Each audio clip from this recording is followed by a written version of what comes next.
ரொம்ப நாள் கழிச்சு இன்றைக்கி என்ன செய்ய போகிறோம், லெமன் ரைஸ் தான். அதுக்கு 1½ லெமன் எடுத்து நல்லா புழிஞ்சிட்டு கொட்டையெல்லாம் எடுத்து தனியாக வச்சுக்கலாம்.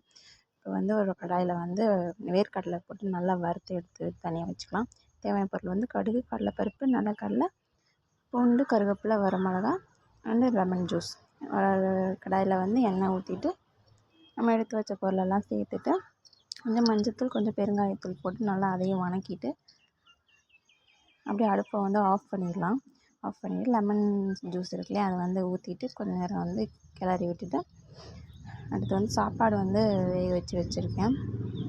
அதை வந்து அப்படியே எடுத்து போட்டு நம்ம வந்து கிளறக்கூடாது. மேலாப்பில் வந்து லைட்டாக கட்டியெல்லாம் உடச்சி விட்டு அதை வச்சுட்டு கொஞ்ச நேரம் மூடி வச்சுட்டு அதுக்கப்புறம் ரைஸ் வந்து அப்படியே அடியில் விட்டு கிண்டினோன்னா வந்து லெமன் ரைஸ் வந்து ரெடி ஆயிடும். இதுக்கு வந்து பொட்டேட்டோ ஃப்ரை தான் சைட் டிஷ்ஷாக வச்சுருந்தேன். அப்படியே என் ஹஸ்பண்டுக்கு போட்டு சாப்பிட கொடுத்தாச்சு. இதுதான் எங்களோட மார்னிங் பிரேக்ஃபாஸ்ட். பாய்.